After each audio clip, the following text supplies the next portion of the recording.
Putri. Halo juga teman-teman. Perkenalkan, nama saya Yuliana Lisya Widiawan atau bisa dipanggil juga Lisya. Saya bersekolah di SMA Serada Santo Thomas Aquino di kelas 11 IPA 1, nomor absen 36. Jadi pada kesempatan kali ini saya mendapat tugas biologi untuk melakukan praktikum di rumah mengenai peristiwa osmosis sel tumbuhan dalam kehidupan sehari-hari atau dalam kehidupan sederhana.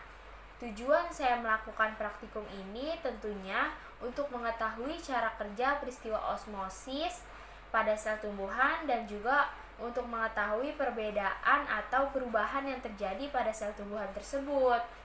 Kemudian saya juga menyiapkan bahan dan alat yang diperlukan. Yang pertama, saya ada 1 buah kentang, kemudian ada 2 buah tomat, 1 buah pisau, dan juga ada talenan yang berfungsi untuk sebagai tatakan untuk memotong kentang ini. Kemudian saya punya 2 gelas yang berisi 2 larutan yang berbeda. Larutan pertama ini berisi air biasa, kemudian larutan yang kedua ini ada air biasa yang saya campur dengan garam kurang lebih 1 sendok membumbung. Jadi ini ada larutan air biasa sama larutan garam. Kemudian langkah kerja yang pertama itu kita potong kentang. Kita potong kentang ini dengan ukuran yang sama. Jadi kita potong jadi dua buah gitu, 2 helai, dua slice dengan ukuran tebal tipisnya itu sama.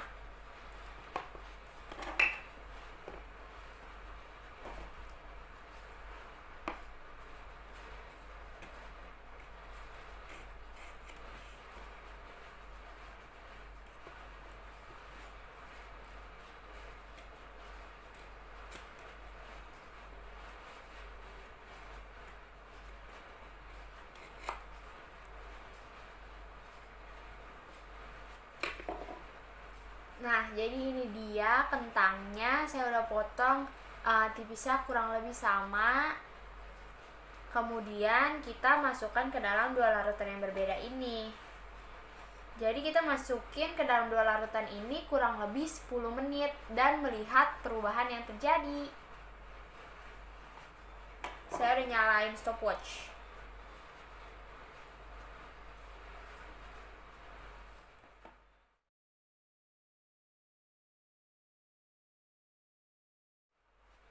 Nah, setelah kentang tadi dimasukkan ke dalam 2 larutan yang berbeda, ini dia perubahan dan perbedaan yang terjadi.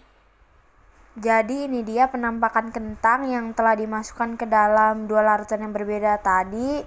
Jadi ini itu kentang yang dimasukkan ke dalam larutan air biasa dan ini kentang yang dimasukkan ke dalam larutan garam. Nah, jadi kita bisa lihat perbedaannya. Kalau kentang yang dimasukkan ke air biasa itu dia tetap keras.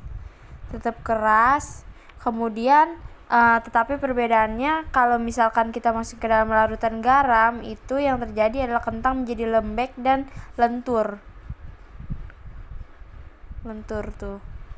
Jadi dia teksturnya juga lebih lembek, beda sama ini yang keras dan juga nggak lentur. Setelah tadi kita sudah melihat perubahan yang terjadi pada kentang yang dimasukkan dalam 2 larutan yang berbeda ini, selanjutnya kita akan memasukkan atau melakukan uji juga pada tomat. 2 tomat ini akan kita masukkan ke 2 larutan yang tadi, yaitu larutan air biasa dan larutan garam. Kemudian setelah 10 menit kita akan melihat perubahan atau perbedaan apa yang terjadi sama tomat ini.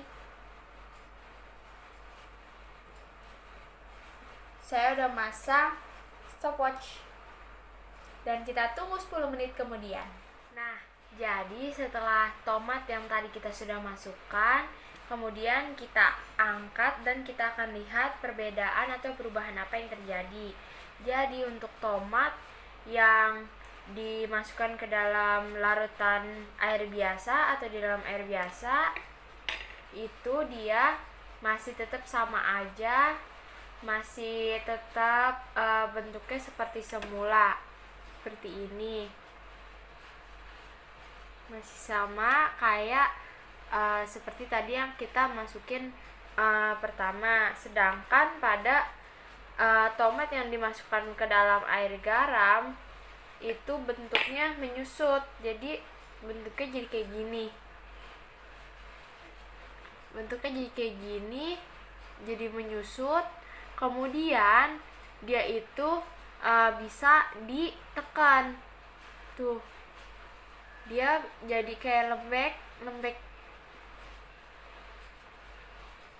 bisa ditekan-tekan. Jadi tomat ini mengkerut atau menyusut dan teksturnya itu lebih lembek, bisa dirasain banget lembek, dalamnya itu berasa banget lembeknya. Beda sama tomat yang dimasukin ke air biasa ini tuh.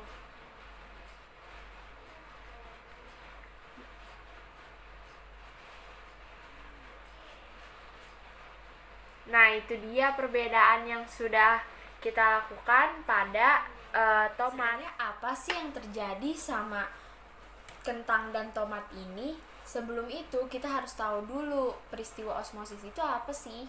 Jadi peristiwa osmosis merupakan peristiwa perpindahan molekul pelarut yaitu air dari konsentrasi tinggi ke konsentrasi yang rendah.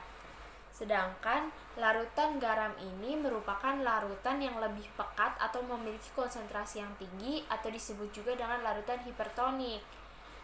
Oleh karena itu, kentang dan juga tomat yang dimasukkan ke dalam larutan hipertonik,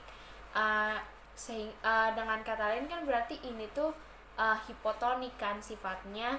Jadi jika kentang dan tomat dimasukkan ke dalam larutan hipertonik ini, cairan atau air dari dalam kentang dan juga tomat keluar menuju larutan hipertonik. Dengan kata lain, kentang dan juga tomat ini itu kekurangan cairan.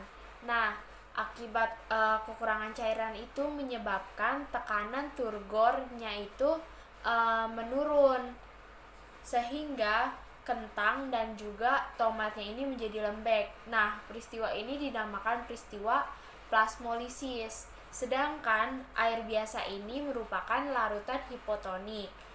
Dengan kata lain berarti kentang dan juga tomat ini merupakan hipertonik atau yang lebih pekat daripada air biasa ini.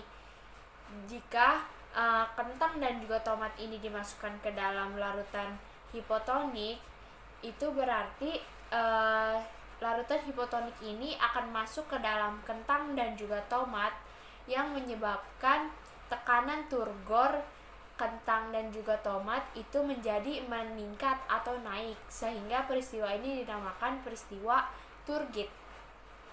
Nah, itu dia sekian penjelasan dan pembahasan dari saya.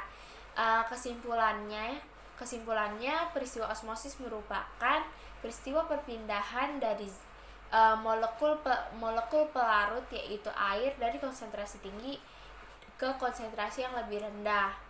Jadi sebenarnya konsentrasi larutan atau konsentrasi tumbuhannya ini tuh memiliki pengaruh. Kalau misalkan sel tumbuhan dimasukkan ke dalam larutan yang hipertonik, maka akan terjadi plasmolisis. Sedangkan sel tumbuhan yang dimasukkan ke dalam larutan hipotonik akan terjadi peristiwa Turgid, atau di mana kentang dan juga tomat itu akan menjadi lebih keras atau seperti normal aja. Sedangkan kentang dan juga tomat yang dimasukkan ke dalam larutan hipertonik akan menjadi lebih lembek. Itu dia penjelasan dari saya. Mohon maaf apabila ada kesalahan dalam berbicara, kesalahan dalam melakukan praktikum, ataupun kesalahan dalam informasi. Semoga bermanfaat dan memenuhi nilai tugas biologi yang diberikan. Terima kasih.